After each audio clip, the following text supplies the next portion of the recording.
Olá, nós vamos aqui prosseguir. Eu vou estar falando sobre a igreja primitiva, o amor em ação, a parte 2. Inclusive é o assunto amanhã da escola dominical, que iremos estudar sobre a igreja, uma igreja cheia de amor. E eu vou falar aqui sobre uma igreja cheia de amor, né? A igreja primitiva.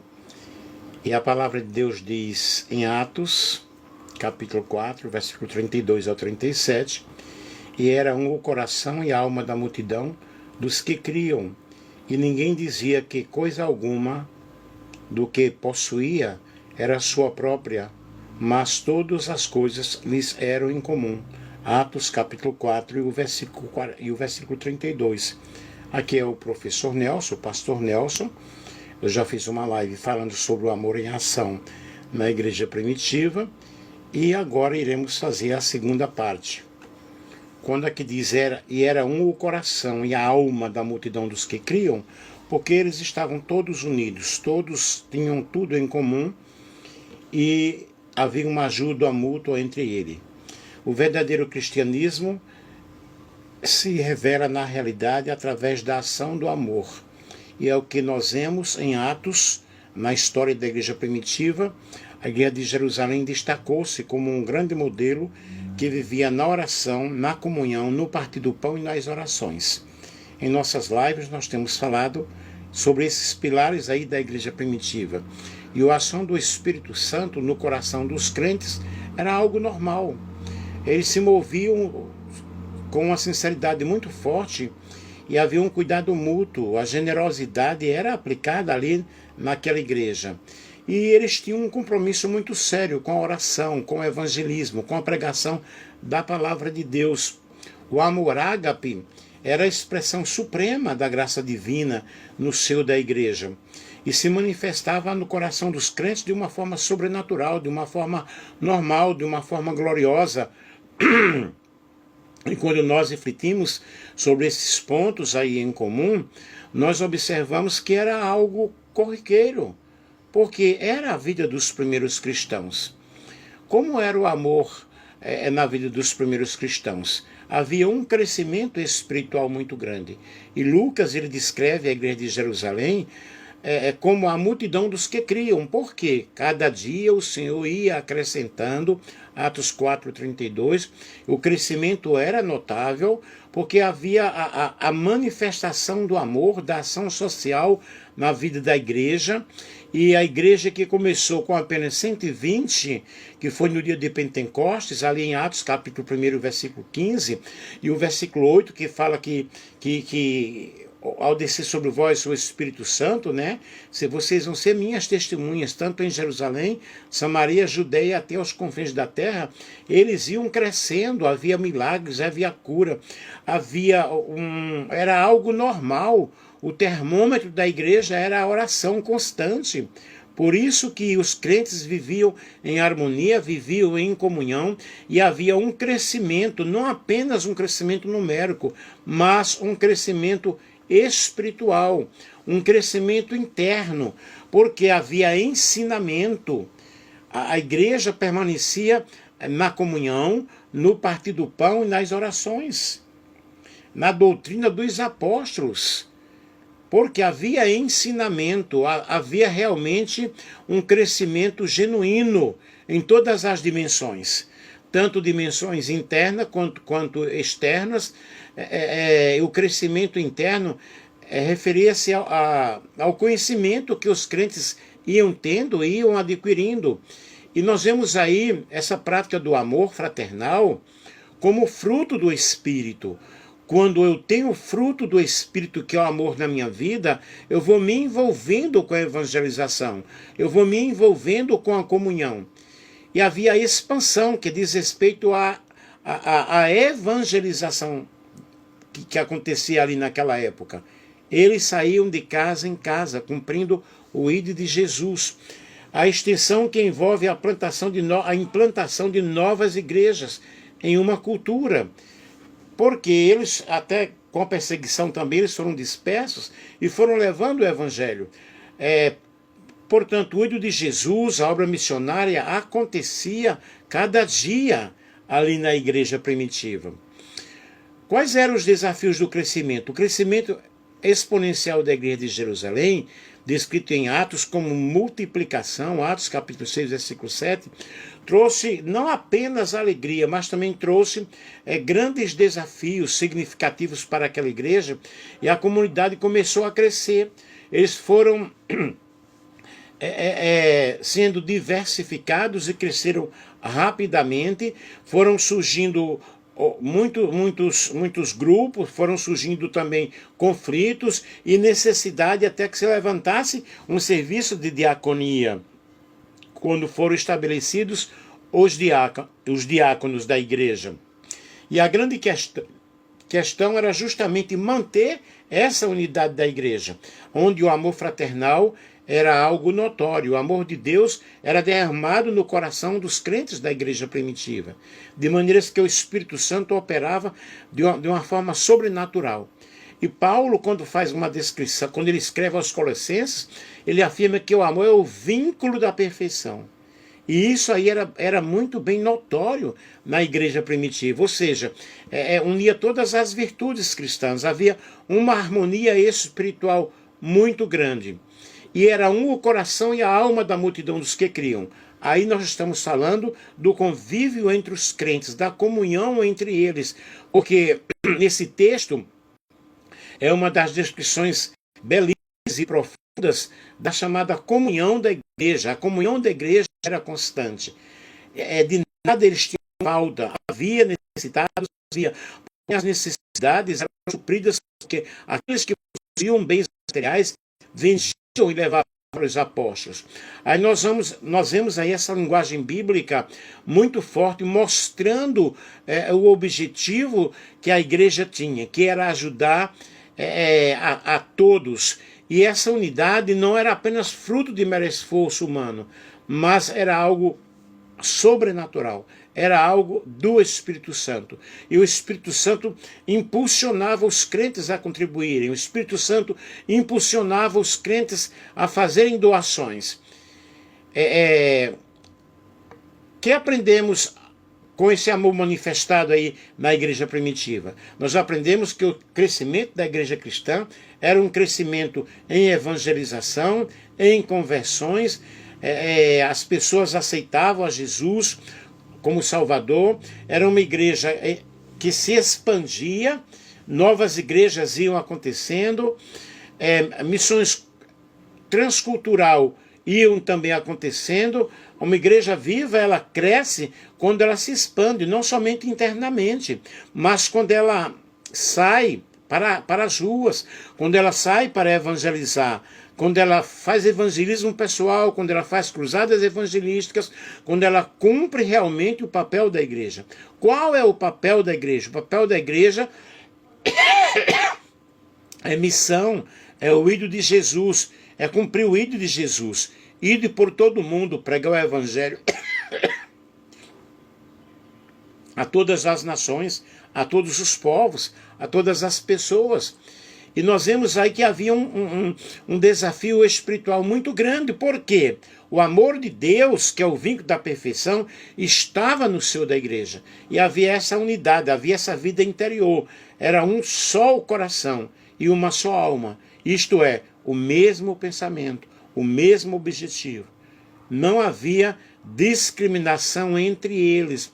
Muito pelo contrário, havia uma verdadeira comunhão, havia uma verdadeira generosidade, havia, na realidade, uma empatia saudável E o pessoal trabalhava, o pessoal se envolvia. Por isso que os milagres que eu falei na live anterior, os milagres aconteciam. E o termômetro normal da igreja eram justamente os milagres que aconteciam através dos apóstolos. E o Senhor Jesus, ele nos impulsiona a orar pelos enfermos. Diz a palavra dele que porão as mãos sobre os enfermos e estes ficarão curados. Precisamos ver milagres na igreja. Nós precisamos ver a manifestação do amor de Deus em cada coração e em cada vida. O amor que acontecia na igreja primitiva era um amor demonstrando a manifestação da graça de Deus. O que é a graça de Deus? É o favor imerecido. Eu não mereço, você não merece, mas Deus manifestou ou derramou o seu amor, né? E enviou Jesus Cristo para que essa graça fosse manifestada e acontecesse em nossos corações por meio do Espírito Santo. E em Atos capítulo 4, e versículo 33, nós lemos que com grande poder eles davam testemunho, eles anunciavam a palavra de Deus. Nós precisamos ver isso no meio da igreja. Eu sou de uma geração, aceitei Jesus aos 12 anos de idade e eu frequentei muito o ciclo de oração ali em Recife, Pernambuco, e aquela igreja ali, a Assembleia de Deus, era uma igreja que havia muitos milagres, profecia, revelação, curas, e a igreja crescia, como hoje a igreja lá cresce muito. Esses dias eu estava vendo com o congresso que eles tiveram no Geraldão, lá em Recife. Uau, mais de 15 mil jovens ali louvando a Deus, glorificando o nome do Senhor. E eu posso perceber que eles continuam naquele mesmo impulso, naquele mesmo fervor, e a graça de Deus manifestada entre eles. Gente, vamos aprender com a palavra de Deus, essas atuações poderosas do Espírito Santo em nossas vidas. Eu tenho participado de congresso, visto o congresso, mas você vê, praticamente você não vê cura, praticamente você não vê batismo com o Espírito Santo. Uau!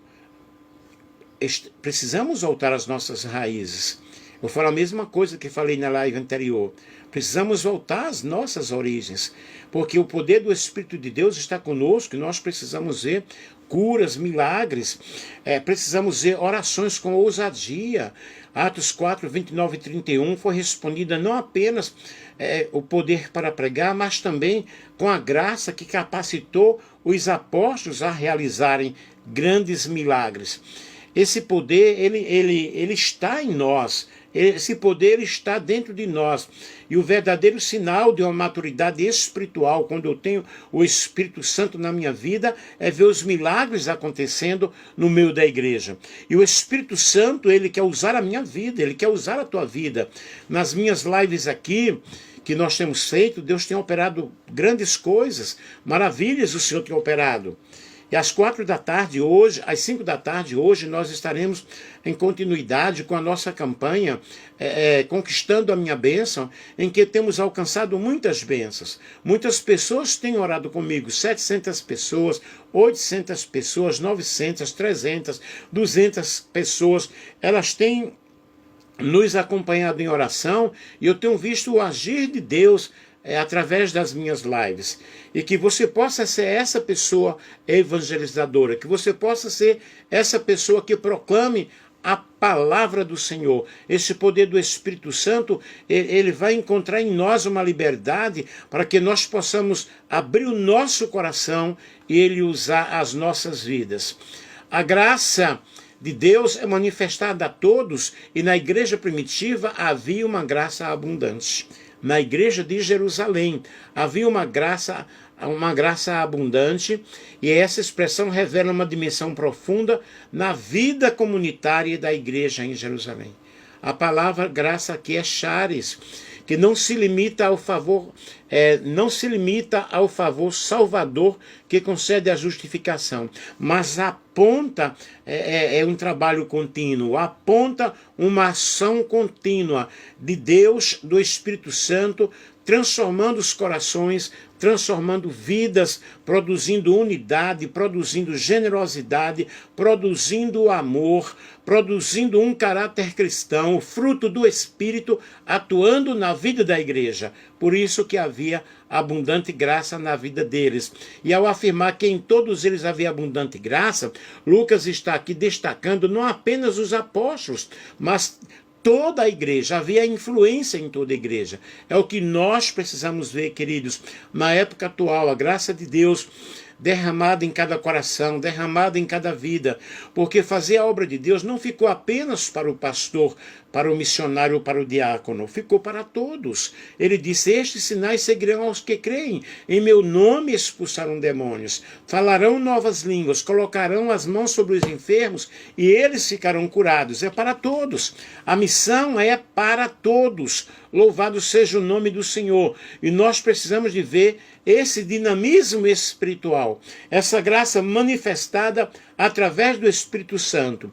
O Espírito Santo, ele cria em nós essa liberdade, esse amor, para que nós possamos compreender que o outro necessita ouvir a palavra de Deus.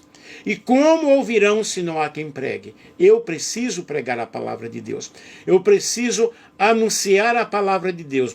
E a graça, ela não é simplesmente um conceito teológico, mas deve ser uma realidade prática na vida de cada cristão, na vida de cada pessoa. Cada pessoa é um missionário, cada pessoa é um discípulo de Jesus. E a graça é justamente a base fundamental da fé cristã, porque é graça sobre graça.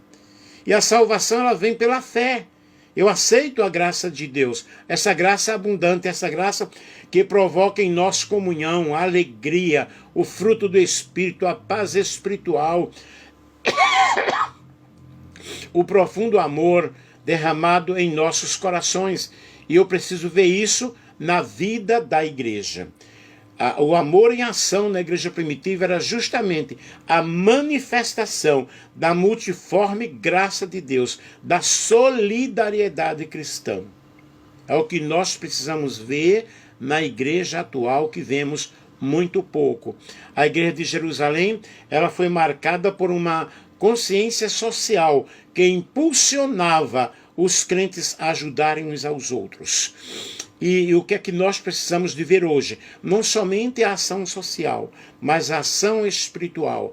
Precisamos orar uns pelos outros, precisamos motivar uns aos outros, precisamos entender que o amor do Senhor atua na vida das pessoas quando eu vou levando o Evangelho para as pessoas. E eu preciso dessa solidariedade espiritual, compreendendo que o mundo sem Deus é um mundo caótico, é um mundo confuso, é um mundo que precisa de uma transformação. E preciso levar o amor de Deus para essas pessoas. A igreja primitiva, os crentes cheios do Espírito Santo, e eles não apenas falavam sobre o amor, mas eles exerciam a ação do amor. Eles compartilhavam uns com os outros. Não era fruto de imposição legal, mas era uma transformação operada no meio da igreja. É claro, se não houver essa transformação na minha vida, se não houver essa transformação dentro de mim, jamais eu irei amar as pessoas. E eu preciso enxergar o mundo, desculpem, eu preciso enxergar o mundo perdido sem Cristo com o amor de Jesus, tendo compaixão das pessoas e levando o amor de Deus de casa em casa.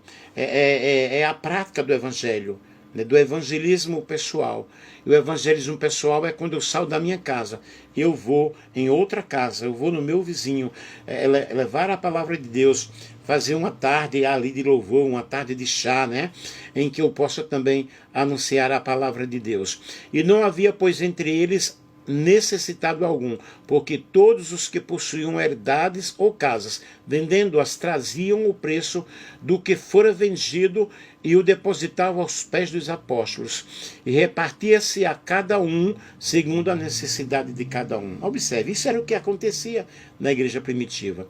É um princípio fundamental de espiritualidade muito forte que nós devemos praticar, que nós devemos seguir o exemplo. E a Bíblia registra, inclusive, nomes de pessoas que ilustravam esse ato de solidariedade, né? De voluntariedade. Um exemplo nós vemos aí é José, cognominado Barnabé, natural de Chipre, que era levita, que vendeu um campo e entregou o seu valor aos apóstolos. E aí nós vemos vários exemplos. E hoje, será que isso estará acontecendo? Não, realmente isso não acontece. Mas nós precisamos de aprender com a palavra de Deus, aprender com a igreja primitiva e praticar em nossas vidas. Quando nós entendermos que a ação do amor na igreja primitiva era uma ação genuína, era uma ação real, nós vamos aprender e vamos cumprir a nossa missão. Que o Espírito de Deus, ele tenha misericórdia de nós e que enche os nossos corações desse amor, que nós possamos compreender que a lição que nós iremos estudar amanhã, uma igreja cheia de amor, não seja apenas uma lição que vai ser falada, mas uma lição que vai ser praticada.